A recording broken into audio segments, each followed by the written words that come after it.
Tov, everyone, and Pesach, still Pesach. Even though we are in Chol HaMoed, it is still Pesach. One of my favorite holiday of the year. Okay, good to have you all here. This is Wednesday night. It is 8 p.m. here on the east side of the United States, here in the diaspora. Therefore, this is the house of seven beggars. Therefore, it must be the Shul Study Hall with Rabbi A and Reb Reuven. Hopefully, Reb Reuven will be joining us. We were not on last week because of Pesach, and I'm sure you all know exactly what that means. We're cleaning right up until the last minute, so we decided better to have the house ready for Pesach than to do our study. So we passed on that. Let's see who we have in the chat room. Wow. And they are just talking up a storm in there. Let's see who we got. We have Rabbi Shlomo Nachman, Shoshi Randalls, Kelsey Lynn, Kamerick, Colleen Holtzinger, David Willinger, Marshall Reese, Abigail Hanna. For the life of me, I don't understand why anybody wants to watch me on a 40-plus inch screen. Okay, Guy. Let's see who else we have. Delane Davis and Guy. Well, we already said Guy. Joe and Becky, I believe.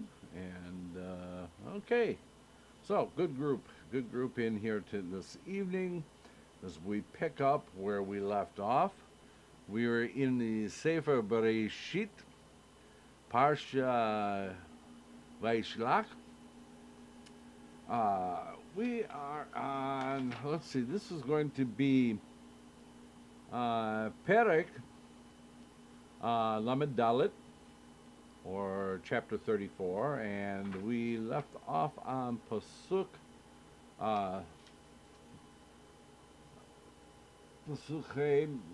which is verse 8. That is where we left off last week. I want to thank Shlomo, Rabbi Shlomo, and Shoshi for their reading of my book, Zayda and the Hidden Mind. It was wonderful that Rabbi Shlomo came up with the idea for that, and that Shoshi did just such a fantastic job of reading it. I was very happy with the quality of it. Could not have done better myself. Okay. So, as I said, hopefully Reb Reuven will be joining us. We are on verse 8, and because we are studying the Torah, Baruch atah Adonai Eloheinu melech haolam, asher kiddushanu b'mitzvotav v'tzivanu l'soch b'divrei Torah. Okay. So, Hamor spoke with them, saying, Shechem, now remember, this is at this point, Dinah has been kidnapped by Shechem, and he had violated her in an unnatural way.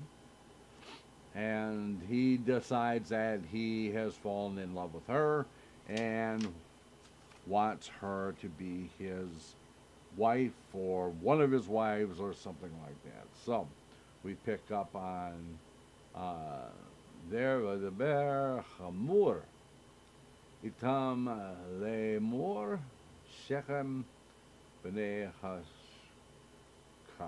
Okay, so Hamor spoke with them, saying, Shechem, my son, his soul longs for your daughter. Please give her to him as a wife. Very little commentary here on the next few verses. Rashi says his soul longs. This word means the same as chatzeh, desire. Okay.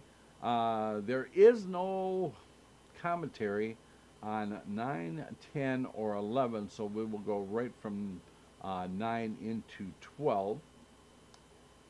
And intermarry with us. Give your daughters to us, and take our daughters to yourselves. Now remember the way that it is phrased in here. That's very important, as we will find out. Verse 10, and among us you shall dwell. The land will be before you. Settle in it, trade in it, and acquire property in it. And again, this whole, everything that Hamor is saying to Yaakov, pay attention to this, because we'll see what happens down the road. So, verse 11. Then Shechem said to her father and brothers, let me gain favor in your eyes, and whatever you tell me I will give. Okay. Verse 12. Inflate exceedingly upon me the marriage contract and gifts, and I will give whatever you tell me, and you give me the maiden for a wife. So Rashi's only comment on this is mahar. This means ketubah, a marriage contract. Ketubah, okay, a marriage contract. The further commentary on that one says from Bereshit 80 verse 7. Mishpatim Nizikin. This refers to the sum of money the groom designates to be paid to his wife out of his estate in case of his death or in case of divorce.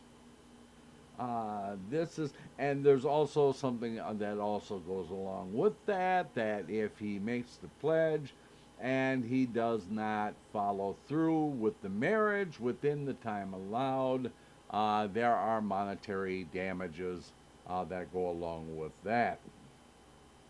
Okay, this is unlike the interpretation of Rambam, who sees mohar of our verse referring to gifts which the groom gives to the bride before the marriage. Okay, verse 13. I'll just check up.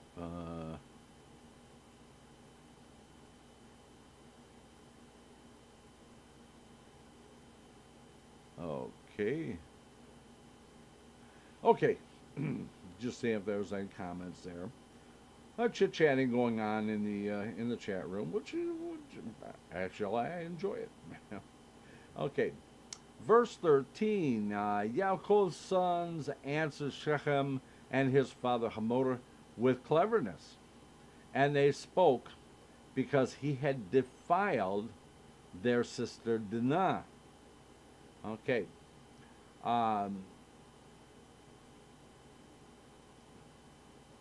Rashi comments, B'mirma, with cleverness. This means B'chachma, with wisdom. Okay. The further commentary says here in Nitzavim and Kitzavim, this word is used for treachery, deceit. But both times it appears in Chumash here in 2735 above. Rashi defines it as wisdom. See Rashi's following comment, which we will get to here in a moment. Okay, because he had defiled. This is back to Rashi's comment. This verse states that it was not deceit 4. See how see now he had defiled their sister Dinah.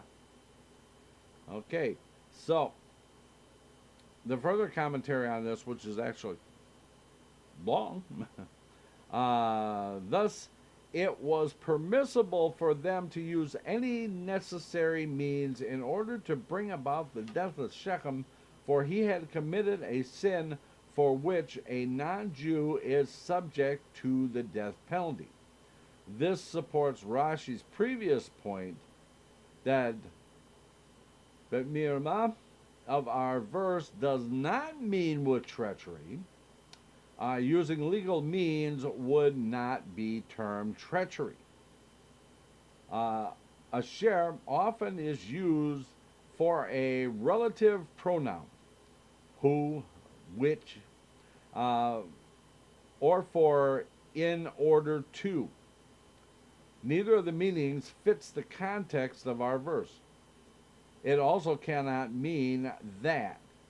Here, for then the verse would have been would be saying that the brothers protested to Shechem and Hamor over the violation of their sister. That also would not fit the context for them. The brothers would have shown their true feelings and made themselves suspect. Rashi therefore sees Asher as meaning because in our verse. Okay. Verse 14. They said to them, we cannot do this thing to our sister, to give our sister to a man who is uncircumcised, for that is an insult to us. Rashi goes on to say here that is an insult to us. It is considered by us a taint of disrepute. One who comes to insult his fellow says to him, you are uncircumcised, or the son of one who is uncircumcised. The word chapam means vindication. In all places it appears in Scripture.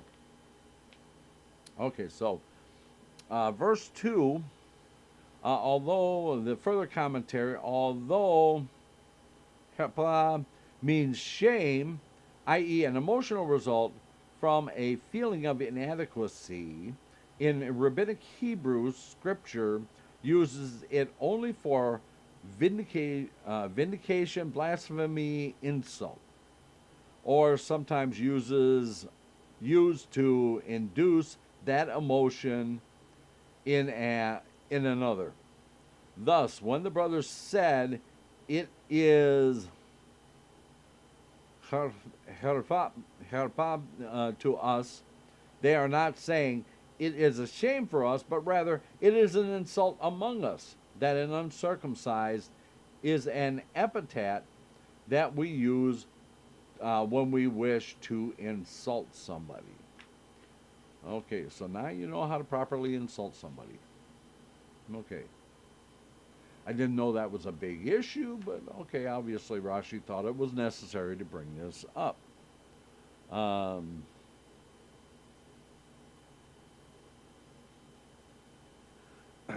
Okay, verse 15. Only on this condition will we acquiesce to you, if you become like us, to have every male among you circumcised. Rashi goes on to say, we will acquiesce to you. The phrase means we will comply with you. It is linguistically related to, and the Kohanim agreed. Okay, let's see if we got any significant, no significant additional commentary. To have every male among you circumcised, this means to be circumcised. It is not an expression of to act, i.e. an active verb, but rather an expression of to be acted upon. uh, a passive verb, so that you know. Okay. Verse 16. And we will give our daughters to you, and your daughters we will take to ourselves. We will dwell with you and become a single people. Okay, so Rashi goes on to say on this one, quite a bit actually. We will give. The second nun is marked with a dagesh. This is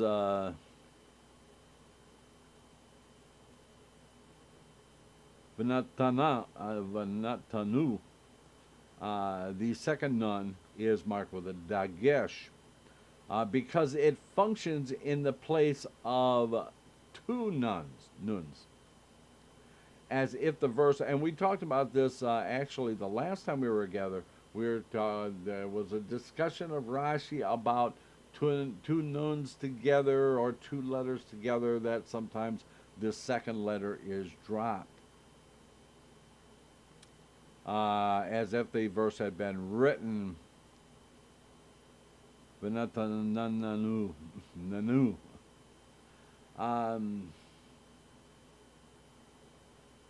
And your daughters we will take to ourselves. You find in the stipulation which Hamor stated to Yaakov, and in the response of the sons of Yaakov to Hamor, they hung, i.e., attributed the greater significance upon the sons of Yaakov to be able to take the daughters of Shechem, whoever they choose for themselves, and their own daughters they would give to them. In other words, they would take who they wanted to be brides to them, and they would give who they wanted to them to be brides. So basically, they were taking control and saying, we will make the decisions here according to their own opinion, i.e., as they saw fit. For it is written, and we will give our daughters, which implies according to our opinion as we see fit. And your daughters we will take to ourselves, which implies all according to our desire. But when Hamor and Shechem his sons spoke to the residents of their city, they turn the words around and say, their daughters we will take for ourselves as wives, and to our daughters we will give them in order to appease them. In other words, they flip the narrative completely around, so that they're basically saying, well, this is what's going to happen. We'll see this when we read that. We're going to flip it around and say, we'll take who we want, and we will give them who we desire, who we determine we want to give them. So verse 17, but if you will not listen to us to be circumcised, we will take our daughter and go. So there is no commentary till you get to 21, so we're at verse 18. Their proposal seemed good in the eyes of Hamor and in the eyes of Shechem, Hamor's son. The youth did not delay in doing the thing, for he wanted Yaakov's daughter. Now he was the most respected of all his father's household. Verse 20, Hamor and his son Shechem came to the gate of the city and spoke to the people of their city, saying, verse 21, these people are peaceable with us. Let them settle in the land and trade in it. And the land, behold, it is broad of hands before them. Their daughters we will take for ourselves as wives, and give our daughters to them. And again, basically flipping the whole thing around. Okay, so verse 21, Shalimim peaceable. This means they come and in peace and with a whole heart. The further commentary on that says, Shalimim literally means whole, but here it is used for peaceable, relating to shalom, peace. Rashi shows the connection between the two senses of the word by showing that peaceable connotates with whole heart. Okay. The land before is broad of hands, like a person whose hand is broad, i.e., who is generous and free spending, as if to say, you will lose nothing. Much trade comes here, and it has no customers. The further commentary on that one, actually, let's go back here to 2.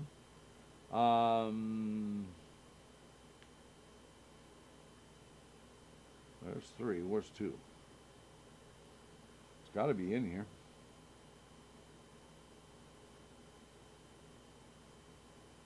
Okay.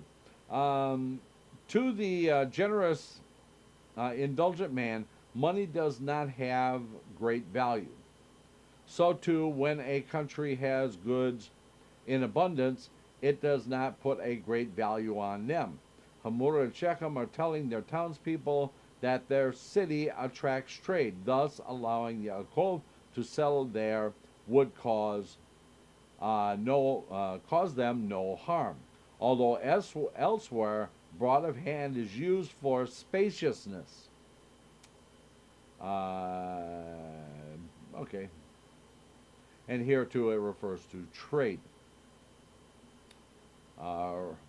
Going back to, and it has no customers.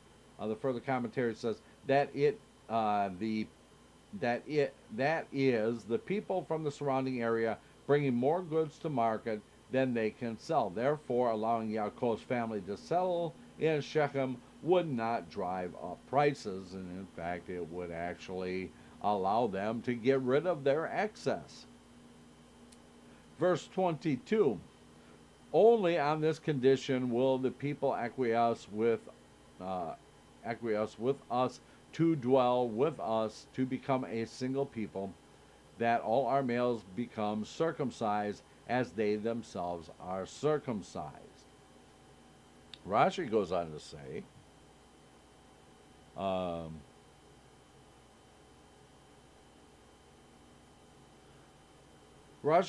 say, that all our males become circumcised. This means in their being circumcised, i.e., it is a passive verb.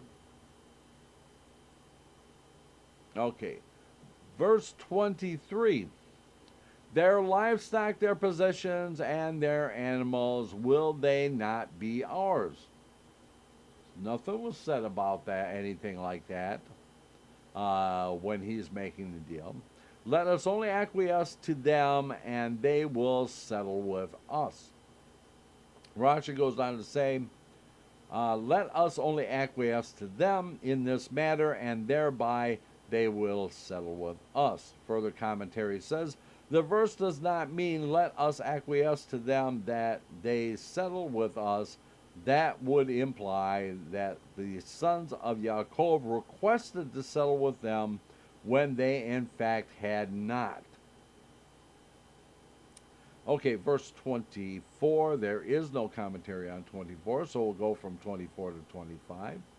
All the people who go forth through the gate of the city listen to Hamor and his son Shechem and all their males. All those who go forth through the gate of the city were circumcised. Verse 25, and it came to pass on the 3rd day, when they were in pain, that 2 of Yaakov's sons, Shimon and Levi, Dinah's brothers, each took his sword and they came upon the city confidently and killed every male. Okay, verse 25, Rashi says, two of Yaakov's sons, they were his sons, yet nonetheless they conduct themselves as Shimon and Levi, like other men, who are not his sons, for they did not seek advice from him. The further commentary says, Bereshit Rabbah 80:10, the verse states the obvious fact that they were his sons to teach that they nevertheless acted as if they were his sons, in that they did not consult him before doing what they are about to do. Is no commentary on 26, and we'll go right into 27. And Hamorah and Shechem, his son, they killed with the blade of the sword. Then they took Dinah from Shechem's house and left. The sons of Yaakov came upon the slain, and they plundered the city which had defiled their sister. Rashi goes on to say, upon the slain, to strip the slain of their garments, and thus did Onkelos render it, to strip the slain. No extra commentary there.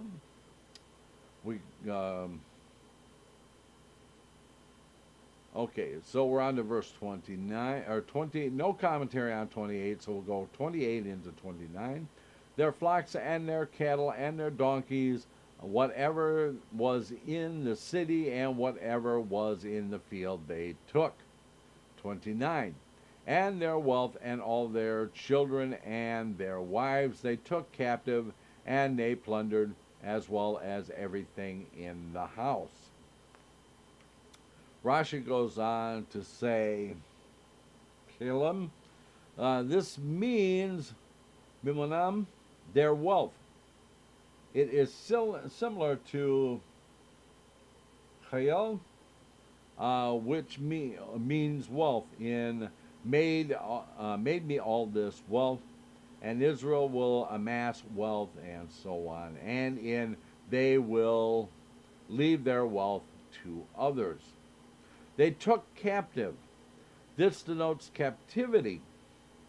This is why its accent is on the last syllable.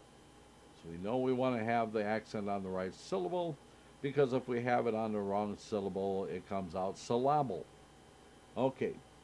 The further commentary on this one says, regarding to the accent on the last syllable, had the accent been on the first syllable, it would have meant they returned. Shvu of our verse is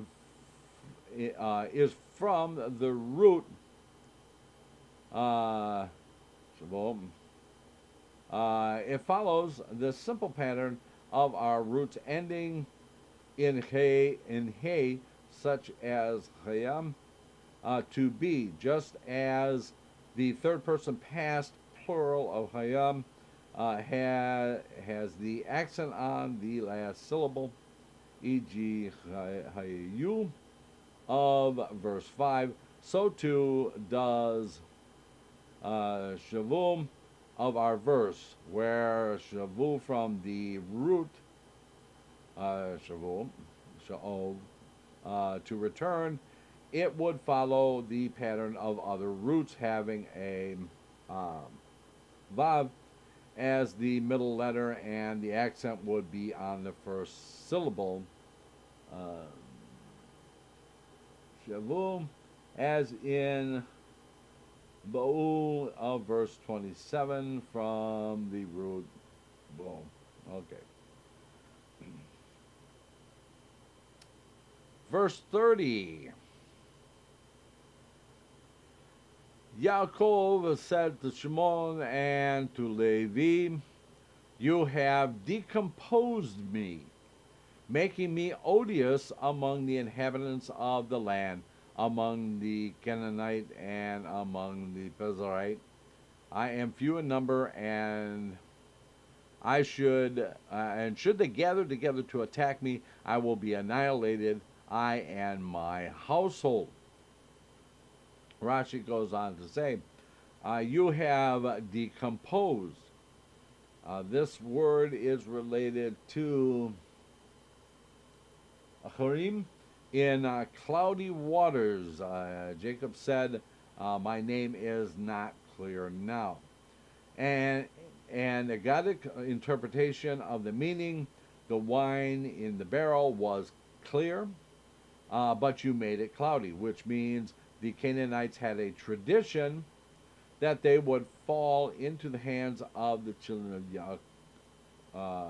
That they would had a tradition that they would fall into the hands of the children of Yaakov, but they said that it would not happen until you, Yisrael, will become fruitful and make the land your heritage, i.e., until sometime in the future when Yisrael would be more populous. Therefore, they were silent and did not object to Yaakov and his family dwelling in the land of Canaan. Few in numbers, of few men. Okay. Let's go back and catch up with the further commentary.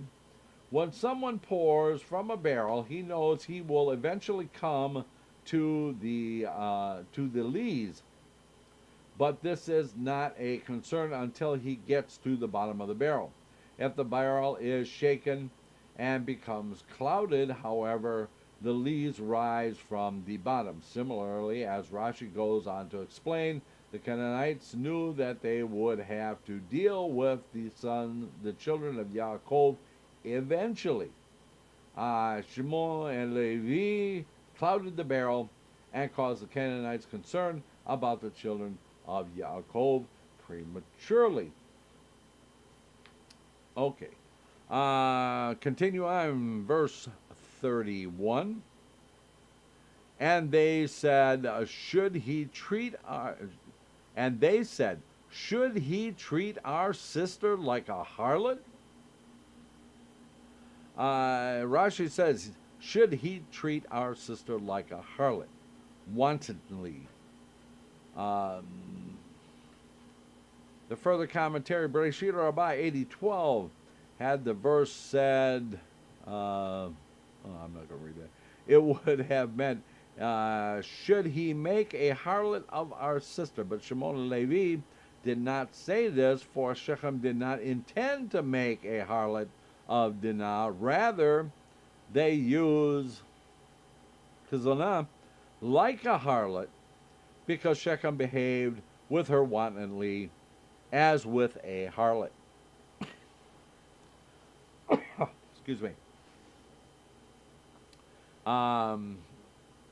This is rendered by Targum Onkelos as our sister. The word et usually precedes a direct object. Sometimes, however, it is used for the preposition with. Rashi states, this is becoming clearer and clearer as to that old saying that I keep hearing, which says that Hebrew is impossible to read without the vowel points and impossible to read with it. Okay. Which I'm sure Rabbi Shlomo will agree with me on. Okay. Rashi cites Targum Onkelos to show that et here indicates the direct object, for Targum Onkelos renders it yet, which is used in the sense with. He rendered it im, e.g. 6:13 above. Thus our verse means, should he treat our sister like a harlot, not should he act with our sister as with a harlot. Okay, perfectly clear as mud, which Rashi has now clouded. Okay, so We are now on Perek Lamed Hey, chapter 35, verse 1. God said to Yaakov, "Arise, go up to Beit El, and dwell there, and make an altar there to God, who appeared to you when you first fled from Esau, your brother." Rashi says, "Arise up, go. Since you delayed fulfillment of your vow, you were punished, and this came to you from your daughter." Now, there's a couple of things I can assume that means. Let's see what the further commentary says. The text follows the Reggio di Calabre and the Alphabet's edition. The Rome and Venice editions read, "Baderech," on the road. And that is the reading upon which Mizrahi and Gur Aryel base their commentary. Nevertheless, the different text does not alter Rashi's understanding of the verse. The punishment was for tarrying on the road and therefore not fulfilling his vow in good time. Okay. With regards to, and this came to you from your daughter. Tehumah, Bereshit Rabbah 81:8. Yaakov had vowed to worship in Beit El upon his return to the land of Canaan. He would presume that he intended to fulfill the vow if God aroused him to do so, as he does in our verse. It must be because Yaakov was delaying. Alternatively, the apparently superfluous "arise" indicates that God considered Yaakov to be sitting, or i.e. delaying. In other words, get up off your tuchus and get moving. Okay. We go on to verse 2. So Yaakov said to his household and to all who were with him, "Discard the alien gods that are in your midst, cleanse yourselves, and change your clothes." Rashi goes on to say that the alien gods which are in your possession from the booty of Shechem, cleanse yourselves of idols. So, with regard to from the booty of Shechem, the further commentary says it does not mean idols which they had from an earlier time, for Yaakov would not have allowed them to maintain them in their possessions. Obviously, they had to be from what they looted from Shechem.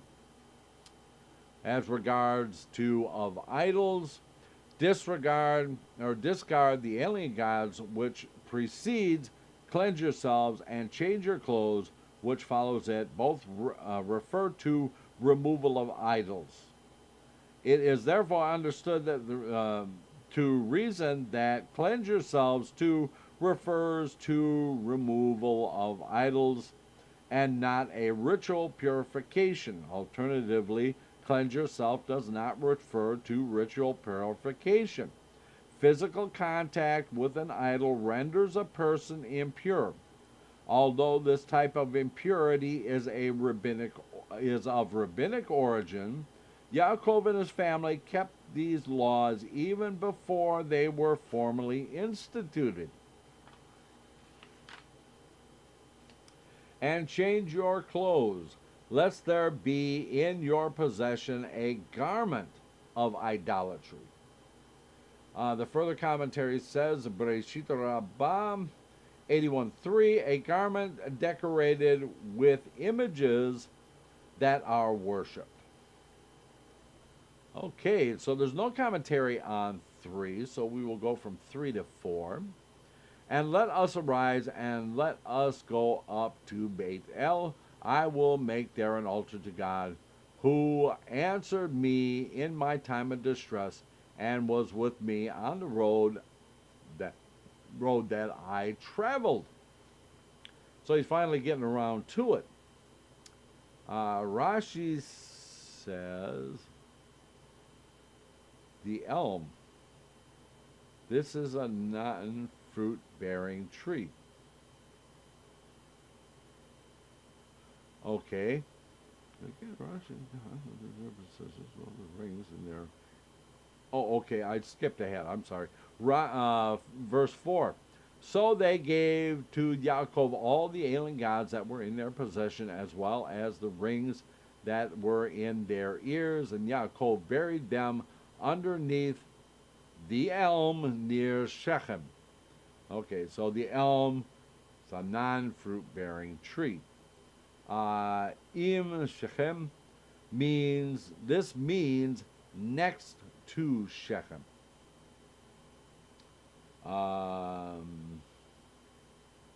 Targum, the further commentary, Targum Yonasan Im usually means with. Okay, so with Shechem instead of next to Shechem. Anyway, verse 5. They journeyed and there was a godly terror on the city which were around them, so that they did not pursue the children of Yaakov.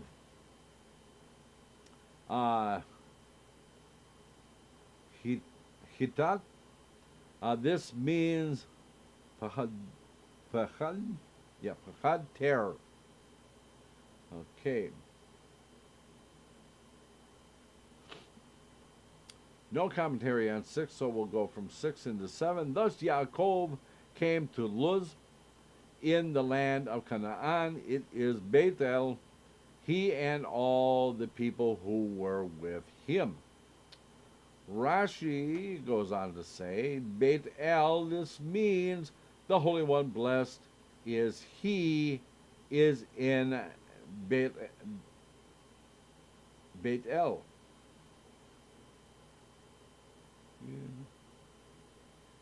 Beit El. Okay. Beit El. The revelation of his Shekhinah, imminent presence, in Bethel, there are words missing the vet, which serves as the prefix at their beginning, Beit El, such as the verse, behold, he is in the house of Machir, son of Aryel, which is Beit Machir, has the meaning Baveit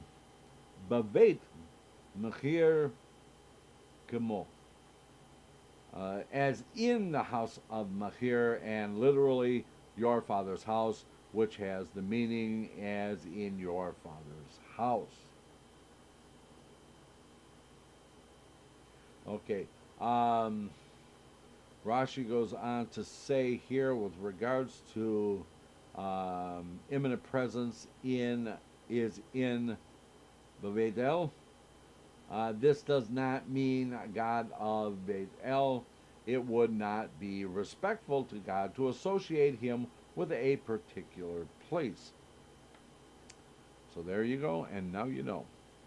Okay.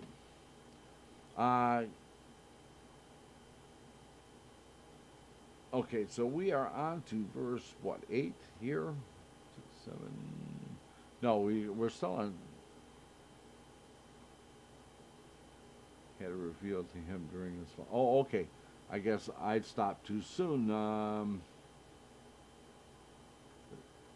And he built there an altar and called the place El Bethel, for it was there that God had revealed to him, had been revealed to him during his flight from his brother.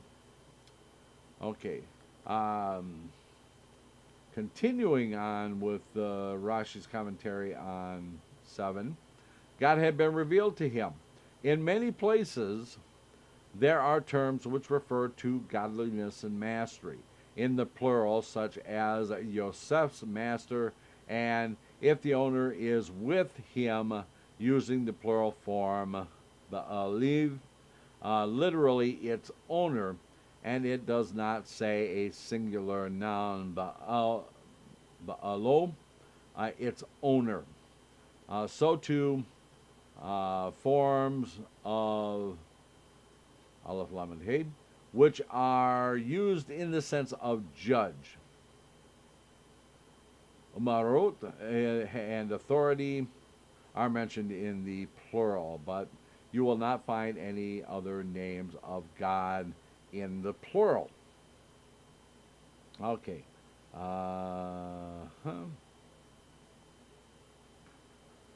Okay, so we are halfway through our session here.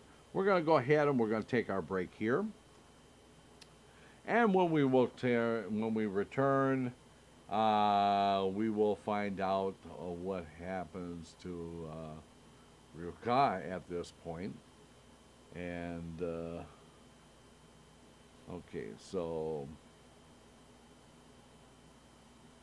we will return in 6. So everybody, please stay tuned. Let's all go to the lobby. Let's all go to the lobby. Let's all go to the lobby to get ourselves a treat. Delicious things to eat. The popcorn can't be beat. The sparkling drinks are just dandy. The chocolate bars and the candy. So let's all go to the lobby to get ourselves a treat. Let's all go to the lobby to get ourselves a treat. It's intermission time, folks, so hurry, hurry, hurry. Step right over to our refreshment center for the most extravagant array of refreshment goodies ever assembled under one roof. Enjoy breathtaking, mouth-watering goodies, everything from a snack to a delicious full meal.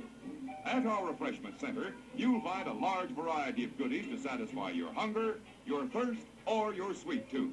So hurry, hurry, hurry. Visit our refreshment center now. The show starts in 5 minutes.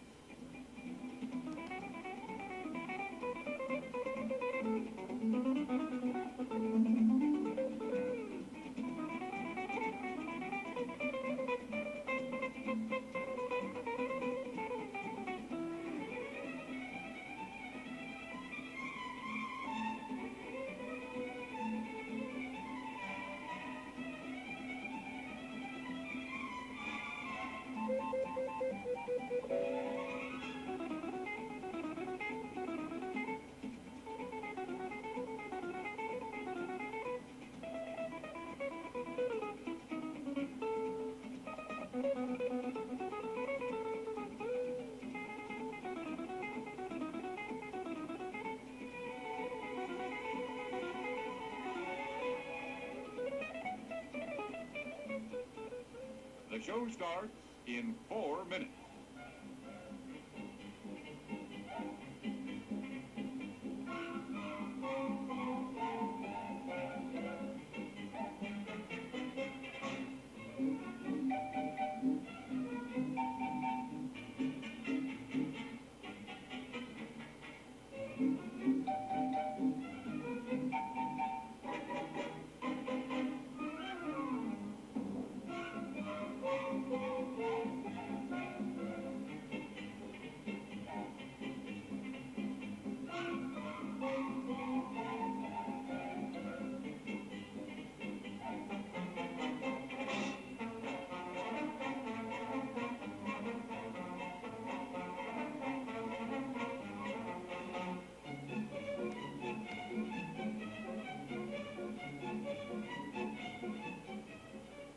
The show starts in 3 minutes.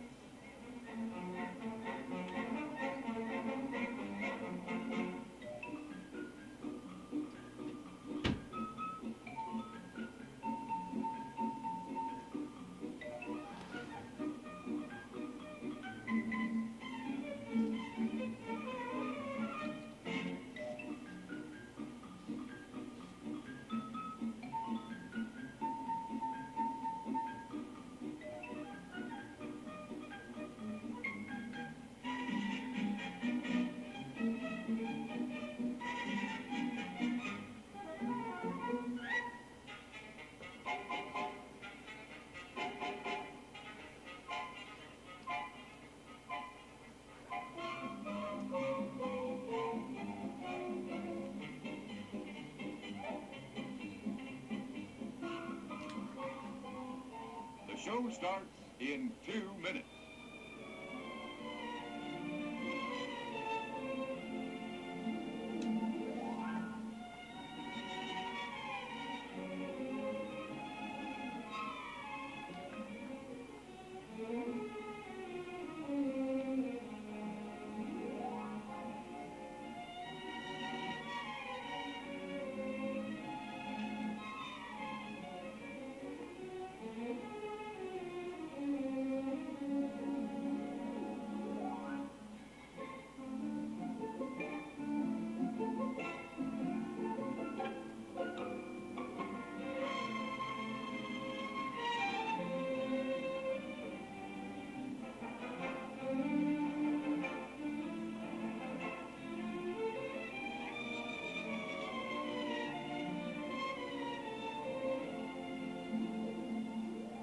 The show starts in 1 minute.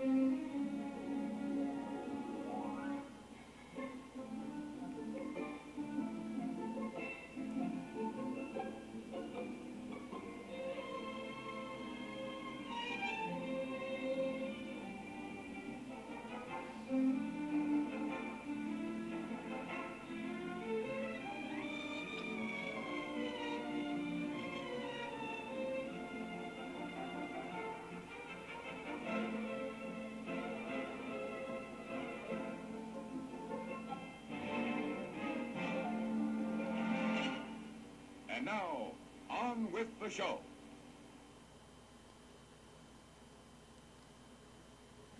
And we are back.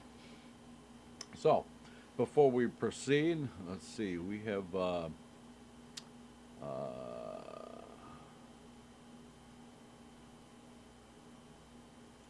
Marilyn Trinack, and yeah, you're black, must have snuck in the back door. I didn't even see him come in. Well, we're glad you're here. Okay, and as far as what Donald is saying, hey, listen, more weight means better traction, right?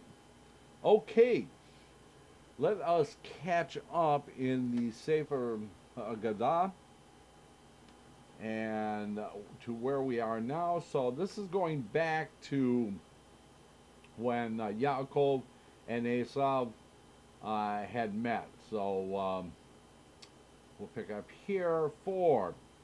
To see thy face is like seeing the face of God. From chapter 33, verse 10. Yaakov mentioned God's name to Esav in order to intimidate him, to frighten him. By what parable may Yaakov's mention of God be understood? By the parable of the man who invites his friend to dine with him.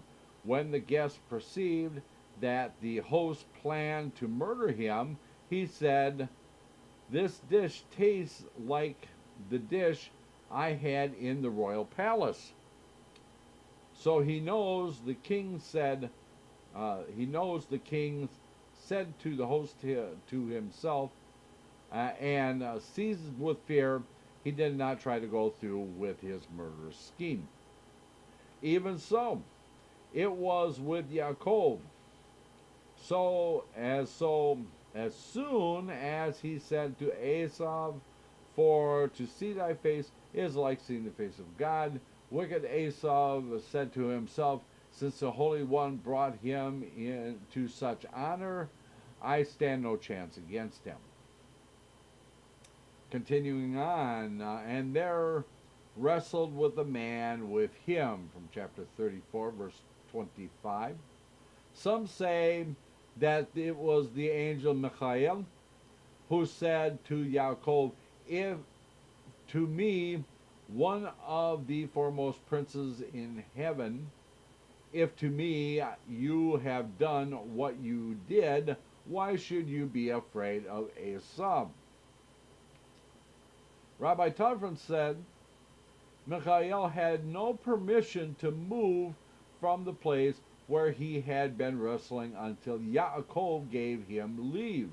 For Michael had to beg, "Let me go, for the day breaketh." From Genesis 32:27. Yaakov retorted, "You are a thief. Are you a thief or a gambler, that you fear daybreak?" Just then, many bands of ministering angels came by and said, "Michael, Michael, up with you, for the time of singing God's praises has come." Meaning, if you do not begin, there will be no morning song. Michael began pleading with Yaakov, "I beg you, let me go, lest the ministering angels of Aravot, the seventh heaven, incinerate me for delaying the song." Yaakov replied, "I will not let thee go, except thou bless me." Michael then asked, "Who is more beloved, the servitor or the son?" "I am the servitor, and you are the son. Do you require my blessing?" Yaakov replied, "Nevertheless." At once Michael said, "Thy name shall be called no more Yaakov, but Yisrael," and went on, "Blessed are you, born of woman, that you entered the place above and remained alive." When Yaakov and Michael were wrestling, Michael's band of angels were about to put Yaakov's life in jeopardy. At that, the Holy One revealed himself to them. When Michael saw the Holy One, his strength was depleted, as is said, when he saw that he was unable to prevail against him. He could do no more than touch the hollow of his thigh. Then the Holy One said to Michael, "Was it seemly for you to cripple my priest?"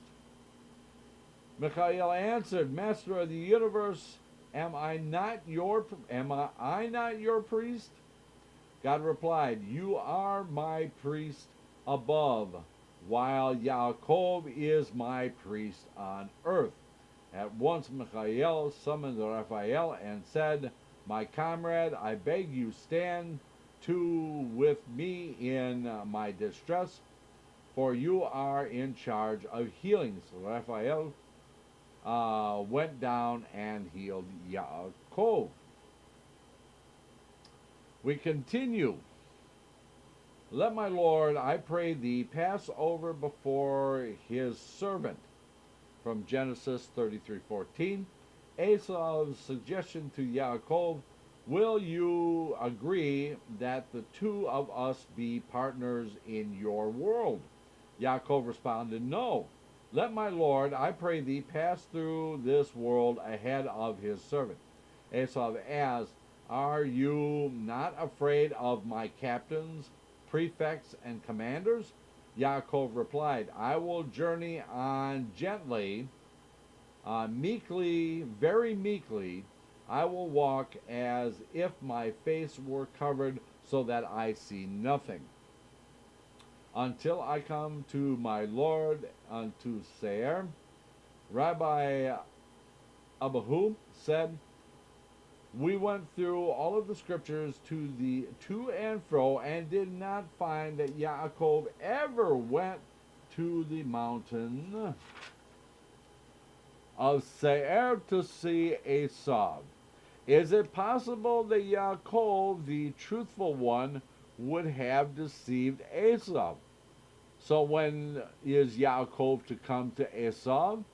In the time to come, when liberators shall come up to Harzion and wreak judgment on Mount Esau. From Obadiah 121. Continuing on, he established a token abode outside the city. Genesis 33:18. The verse implies that Yaakov entered on the eve of the Sabbath, as the sun was setting. Then, leaving the city, while it was yet day. He established his token abode, and thus fixed the Sabbath boundaries. This proves that Yaakov observed the Sabbath before it was ordained at Sinai.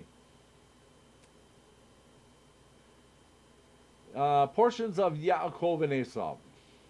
When Yaakov and Esau were in their mother's womb, Yaakov said to Esau, Esau, my brother, our father has two of us, even as there are two worlds before us, this world and the world to come. In this world there is eating, drinking, and the give and take of business. But with regard to all such activities, the world to come is quite different. If it be your wish, take this world, and I will take the world to come. Thus it came about that Esau took his world as his portion, took this world as his portion, and Yaakov took the world to come as his. Now, when Yaakov came back from Laban's house, and Esau saw that Yaakov had wives, children, men servants, and maid servants, livestock, and silver and gold, he said to him, Yaakov, my brother, did you not say to me that you would take the world to come as your portion, and that I would take this world as mine? How then did you come to all this wealth, wives, children, money, men servants, maid servants? Why do you, like me, make use of this world?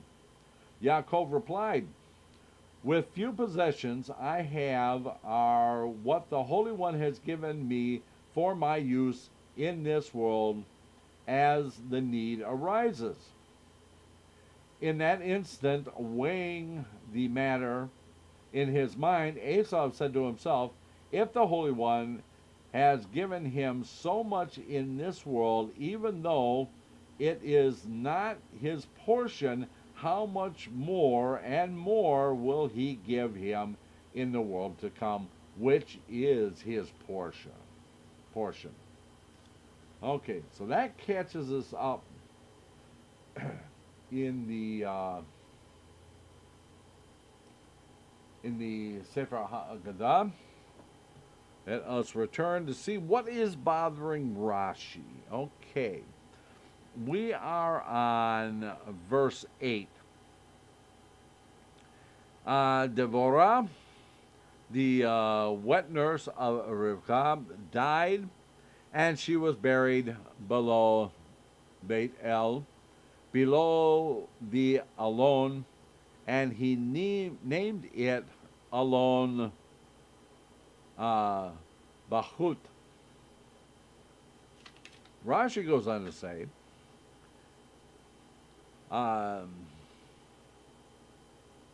Devorah, the wet nurse of Rivka, died.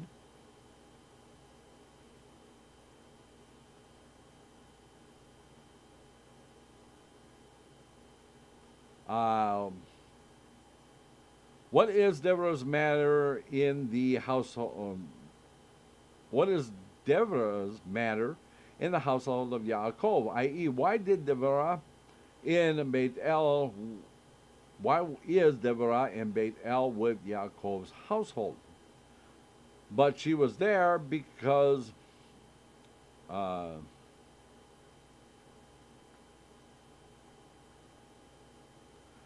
Rivka had said to Yaakov, then I will send and bring you from there. She sent Deborah to him, to Padan Aram, to tell him to depart from there.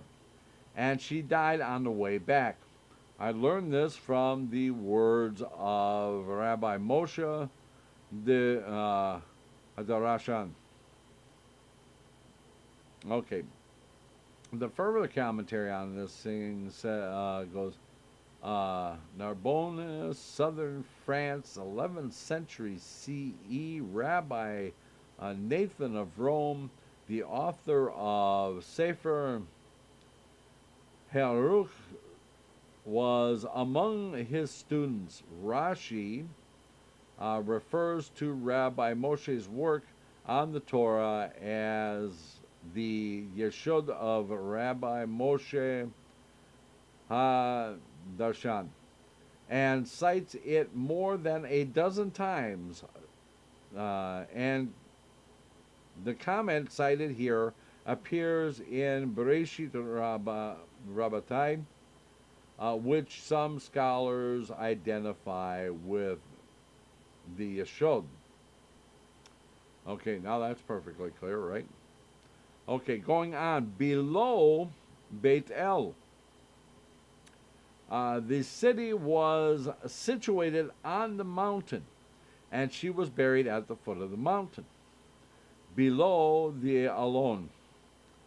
This is rendered by Targum Onkelos as at the bottom of the plain, for there was a plain above, along the incline of the mountain, and the burial was below it. They used to call the plain of Beit El Alon. And an Agadic interpretation of the word Elon, as follows. Yaakov was informed there on a second cause of mourning, for he was told about his mother, that she had died, and alone in the Greek language means another, as if to say another cause of mourning, since they concealed the day of her death, so that people should not curse the womb from which Esau emerged. Scripture, too, did not publicize her, i.e., did not speak of her death explicitly. Verse 9, and God appeared to Yaakov again when he came from Padan Aram, and he blessed him. Rashi says, again, a second time, in this place, once when he was going to Laban, and once upon his return. That's 6, 5. God appears to Yaakov several times, yet nowhere else does Scripture say that he appeared to him again. We might thus have thought that our verse means that God appeared to Yaakov more, i.e., at other occasions during his trip from Padan Aram, which are not mentioned specifically. Okay. And he blessed him with the blessing of mourners. The further commentary says, Bereshit Rabbah 81.5, in line with no 5 above, we might have thought that, and he blessed him, referred to unspecified blessing with which God blessed Yaakov when he appeared to him. The blessing referred to here is not the blessing of verse 11, for our verse is set apart by verse 10, in which God renames Yaakov Be'er Yitzhak. Rather, the context indicates that it has to do with the death of Rivka, alluded to in the previous verse. The blessing of mourners refers to comforting the mourners. Nachamu, Nachamu. Okay. Verse 10.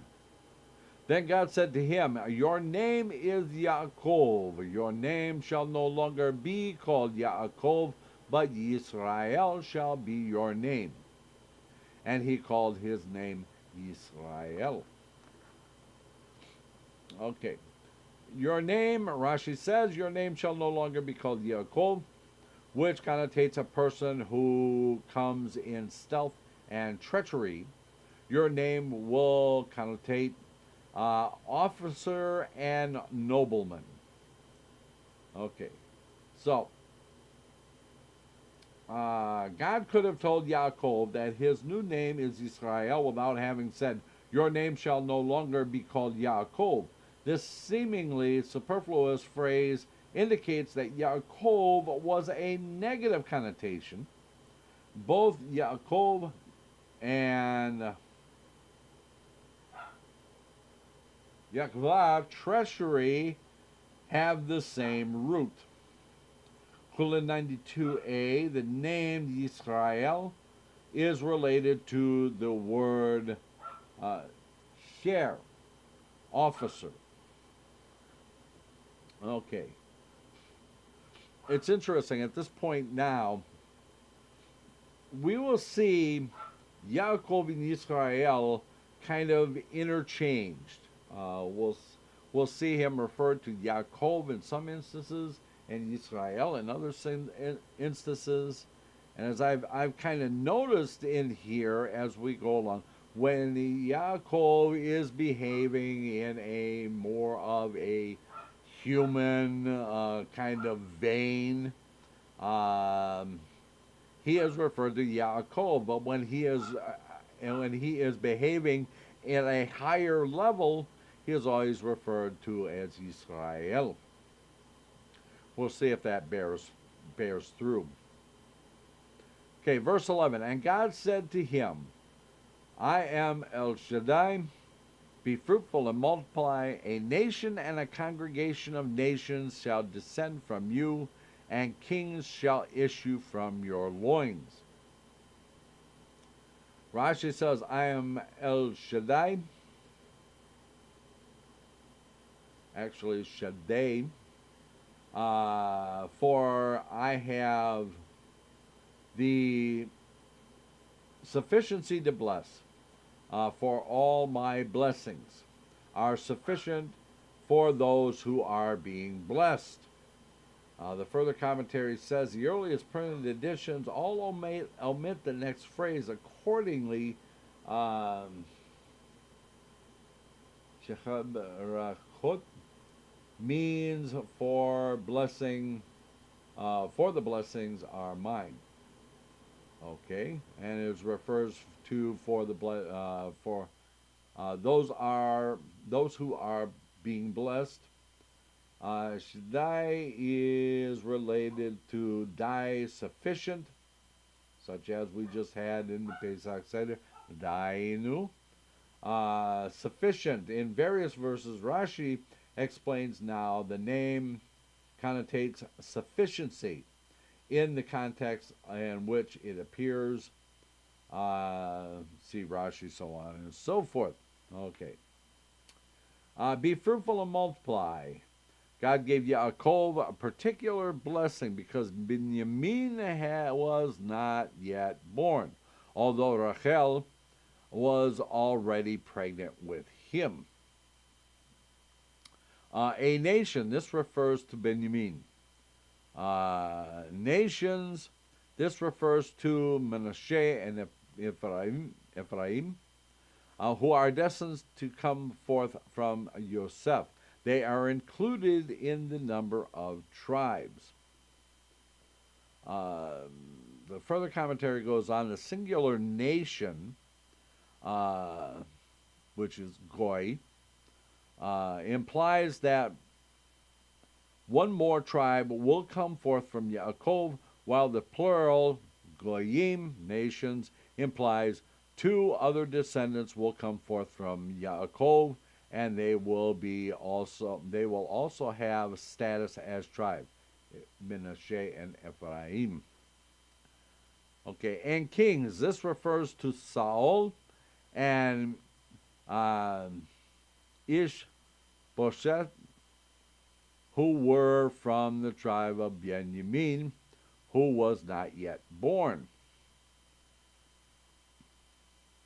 Okay, the further commentary on that one says, from the tribe of Benjamin, the progenitors of the kings from other tribes had already been born.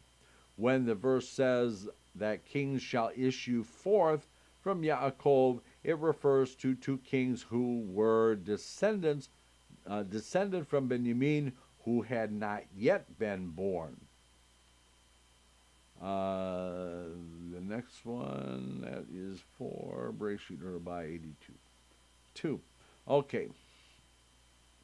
Avner expounded this verse when he coronated Ish Boshet, and the other tribes expounded it and reassociated with Benjamin after their civil war against that tribe. For it is written that at the first the other tribes said, "No man among us shall give his daughter to Benjamin to be wife." But they retracted and said, "If Benjamin would not be counted among the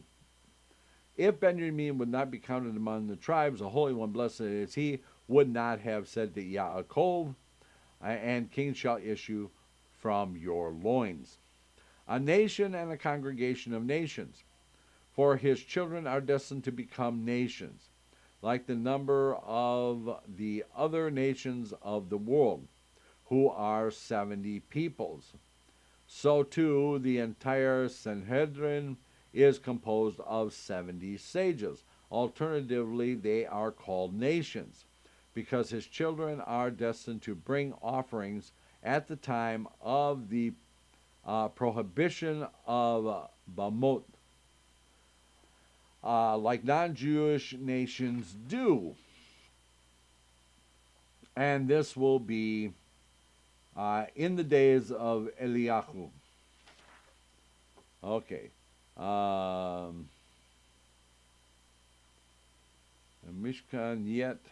Mishkan not yet erected. Bamot permitted. Mishkan in the desert 39 years. Bamot forbidden. Mishkan in Gilgal 14 years. Bamot permitted. Mishkan in Shiloh 369 years. Bamot forbidden. Mishkan in Nob and Gibeon 57 years. Bamot permitted. Beit Hamikdash erected. Bamot forbidden forever. Okay, so Abamot, Abama, plural Bamot, literally platform, high place, is an altar other than the one in the Beit Hamikdash, the Holy Temple, or the Mishkan, the tabernacle in the wilderness. It was permitted to bring voluntary offerings on such altars until the Beit Hamikdash was built, except in the desert after the Mishkan had been erected and during the period in which the Mishkan was located in Shiloh. Okay, moving right along, we are on verse 13. Or we're actually on verse 12.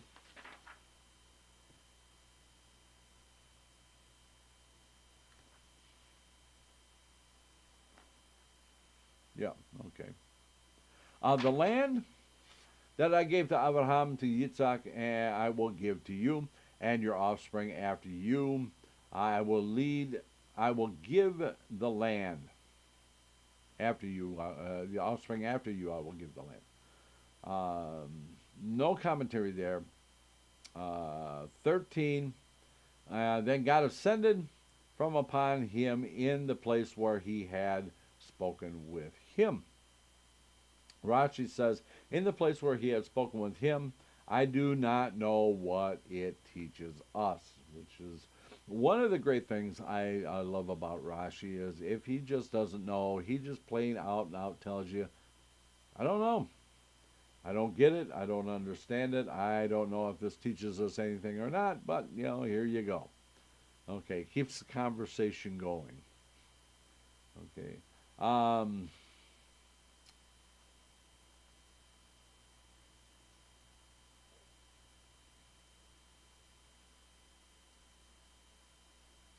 Okay, verse 14, which there is no commentary on 14, 15, and then we'll go right into 16. 14, and Yaakov set up a pillar at the place where God had spoken with him, a pillar of stone, and he poured a libation upon it, and poured oil upon it. 15. And Yaakov called the name of the place where God had spoken with him Beit El. 16. They journeyed from Beit El, and there was still about a barat of the land to go to Ephraim, when Rachel gave birth and had difficulty with her childbirth. Okay. Rashi, about the barat of the land. Menachem explained that Kirat is related to Kabir, which connotates Raboy, great quantity, great quality. In our verse means a long trek. And an agedic explanation as meaning at a time when the land is pitted and full of holes, like a sieve. When broken ground is commonplace, i.e., during the plowing season. In winter, the winter has passed, and the intense heat has not yet come. But this is not the simple meaning of the verse.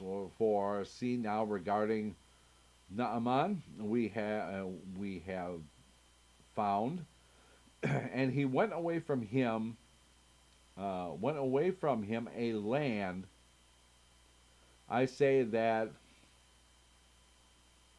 Varat is the name of a land measure, about a parsha's walk or more, just as say a zemed, literally team, of a vineyard, and a helkat, literally parcel of a field. So with regard to a person's walking, Scripture gives the name of a measure as about a barat of land. Excuse me. Okay. We are on, okay, we did the, we're on 17. And it was when she had difficulty in her labor that the midwife said to her, have no fear, for this one too is a son for you. Rashi goes on to say, for this one too, in addition to Yosef, is a son for you. Our rabbis interpreted with each tribe, i.e., son of Yaakov, a female twin was born, and with Benjamin, an extra twin was born. Okay, Bereshit Rabbah, the word Gam is viewed as an amplification and alludes to something not explicit in the verse. Okay. Verse 18, and it came to pass, as her soul was departing, for she died, that she named his name Ben-Oni, but his father called him Benjamin. Ben-Oni, Oni. This means son of my pain. The further commentary on this says not much. Okay. Benjamin. It appeared in my eyes, i.e., it seems to me that he was named Benjamin because he alone of all the sons of Yaakov was born in the land of Canaan, which is in the south. When a person comes from Aram Naharim, as it says in the south, in the land of Canaan, and journeying steadily towards the south. Benjamin is a compound of Ben Yamin, Ben being one word, and Yamin being another. Son of the south. The word should talk to Benjamin about this. He lives in the south. Son of the south. Very appropriate. Okay. The word segment, Yamin of Benjamin, means the same as Yamin in north and south. You created them. This is why it is spelled here with its full spelling. Okay, and I think that is where we are going to pause for this evening. Yep, that's where we're going to pause. So, we will pick up next week here.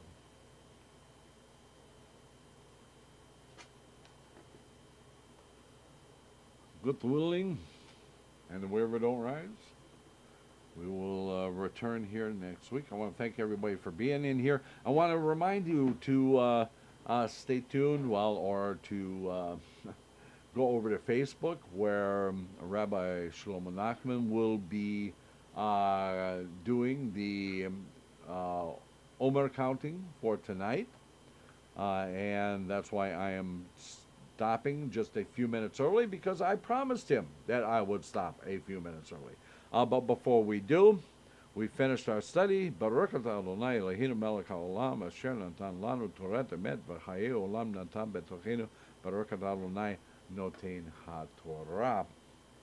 Okay, hope to be with you next week at this time. Don't forget Zeta Story Corner. Don't forget Shabbat services. Until the next time, everybody, Laila Tov.